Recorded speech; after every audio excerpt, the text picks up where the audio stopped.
Bonjour, c'est Yannick de Formation pour les pros, formateur photo vidéo. Alors aujourd'hui, on va parler de photo immobilière. Je viens de vous préparer une petite checklist des choses auxquelles il faut penser quand vous devez photographier un bien. Alors ça va vous permettre d'une part d'être plus efficace, de gagner du temps, de faire de meilleures photos et surtout de ne rien oublier. Alors d'ailleurs, en pensant de rien oublier, pensez à vous abonner si ce n'est pas encore fait pour ne rien rater des prochaines vidéos.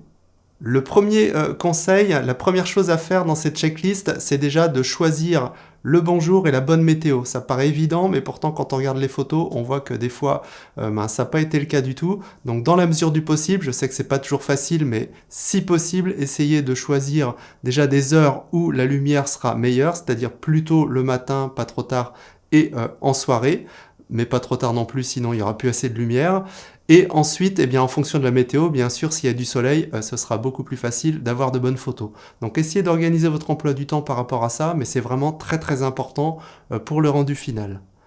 Ensuite, une fois que vous avez fait ça, eh bien, vous fixez le rendez-vous avec votre prospect. Et bien sûr, il faudra aussi le rappeler la veille pour lui rappeler que vous venez et pour lui rappeler surtout aussi qu'il faut absolument qu'il range son bien et qu'il mette toutes les chances de son côté pour que vous puissiez avoir de bonnes photos et donc eh bien, qu'il puisse vendre son bien plus facilement et plus rapidement. Donc vous pouvez donner quelques consignes, essayer d'épurer au maximum, bien ranger tout ce qui n'est pas nécessaire, etc., etc. Ça vous savez faire, je vous fais confiance là-dessus. Mais il faut le rappeler. Une fois que vous avez fait tout ça, eh bien, la veille du shooting, il faut préparer son matériel. Il n'y a rien de plus désagréable d'arriver sur le shooting pour faire ses photos et la batterie est mal chargée ou la carte SD est pleine, etc. Donc vérifiez bien tout le soir, nettoyez vos lentilles avec un petit chiffon pour qu'il n'y ait pas de traces de doigts.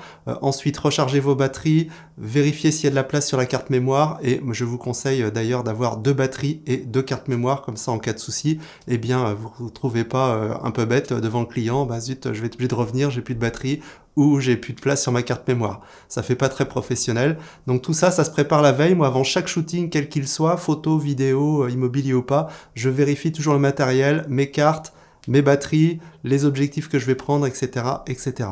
Donc c'est important de faire un point matériel la veille. La veille aussi, avant de faire votre shooting, revoyez un petit peu le bien. Normalement, vous l'avez déjà visité pour une première estimation. Donc, vous savez à quoi il ressemble. Donc, préparez une petite checklist des photos que vous devez faire. Donc, que ce soit par pièce, le nombre de photos par pièce, c'est bien d'avoir au moins 2 angles par pièce. Combien de chambres vous allez prendre, cuisine, salle de bain. Notez vraiment tout parce qu'il y a des fois, on arrive chez soi ou à l'agence et puis on a oublié une pièce ou on a oublié un angle, etc.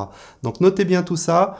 2 angles au moins par pièce, cuisine, salle de bain, extérieur, et pensez aussi, si vous savez le faire, à faire des photos un petit peu plus stylées avec par exemple un flou d'arrière-plan, etc. pour donner un peu de cachet et vous différencier de vos concurrents. Donc voilà, il faut vraiment préparer cette petite checklist pour être sûr de rien oublier. Ensuite, une fois que vous serez sur place, eh bien, pensez aux choses essentielles. L'angle, bien choisir la hauteur de prise de vue, bien se placer dans la pièce, gérer les contre-jours, très important, vaut mieux perdre 30 secondes à changer d'angle, à bien se placer, plutôt qu'après d'essayer de rattraper les choses en retouchant la photo. Faut mieux toujours déjà avoir une bonne prise de vue. Si vous avez un trépied, ce sera un gros plus, je vous ai déjà fait des vidéos sur le sujet, c'est vraiment un outil indispensable pour la photo immobilière. Et ensuite, eh bien, il faudra vous concentrer sur les réglages. Si vous avez peur d'oublier, 3 points essentiels pour avoir des bonnes photos immobilières. Premièrement, faire une bonne mise au point. Une photo floue, c'est pas génial. Ensuite, ajuster l'exposition pour avoir une photo bien lumineuse, mais pas cramée, il faut faire attention aussi. Et ensuite, si les conditions de lumière sont pas bonnes, que vous avez des lampes jaunes, etc., eh bien, il faudra sans doute ajuster la balance des blancs pour avoir des couleurs justes et que tout ne soit pas trop jaune. Alors ce sont des petits réglages qui sont faciles et rapides à faire, mais par contre, il faut vraiment penser à les faire. Alors pour ceux qui ne sauraient pas comment faire, je vous rappelle que j'ai une formation sur le sujet où je vous montre tout pas à pas, donc je vous mets le lien dans la description, mais c'est vraiment important d'avoir ces 3 points mis au point, ajuster l'exposition et des couleurs justes, sinon vos photos ne seront pas de qualité suffisante. Autre conseil aussi, pensez aux reflets quand vous allez faire vos photos, faites attention aux baies vitrées, aux télévisions, aux fours qui brillent, etc.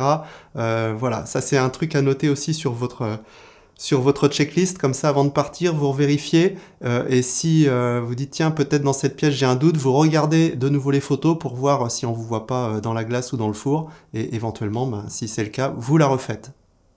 Et justement, avant de partir, ce que je voulais vous dire, c'est de bien revérifier votre checklist pour voir si vous avez bien photographié toutes les pièces, tous les angles, tous les types de photos que vous vouliez faire, s'il n'y a pas de reflet, si vous avez pensé à faire les réglages, etc. Et ensuite, eh bien, vous allez rentrer à l'agence ou chez vous. Et là, vous allez déjà commencer par faire une sauvegarde de vos photos. C'est bien d'avoir vos photos à 2 endroits différents. Donc, sur la carte, vous faites un copier-coller sur votre disque dur et éventuellement vous faites une sauvegarde sur un serveur ou sur un disque dur externe. Comme ça, vous êtes sûr de ne pas paumer vos photos. Si la carte SD est défaillante, eh bien, au moins vous avez une copie. Dernière étape, choix et tri des photos. Et ensuite, pour avoir un rendu un petit peu plus pro, c'est bien de retoucher un petit peu ces photos. C'est pas très long ni très compliqué, mais il faut le faire. Ça vous permettra bien d'éclaircir les ombres, de limiter les hautes lumières, de rééquilibrer un petit peu tout ça pour qu'on ait un rendu naturel qui correspond à ce que les gens verront quand ils viendront visiter le bien. Voilà, normalement si vous respectez cette checklist, ça devrait bien se passer, vous n'allez rien oublier, mais c'est vraiment important de respecter toutes ces étapes. Voilà ce que je voulais vous dire. Normalement, j'ai rien oublié. Je regarde ma checklist. Ah si, un petit pouce bleu pour m'encourager et me soutenir, ça fait toujours plaisir. Pensez à vous abonner si ce n'est pas encore fait pour recevoir mes prochaines vidéos de conseils. Et moi je vous dis à bientôt dans une prochaine vidéo. Salut!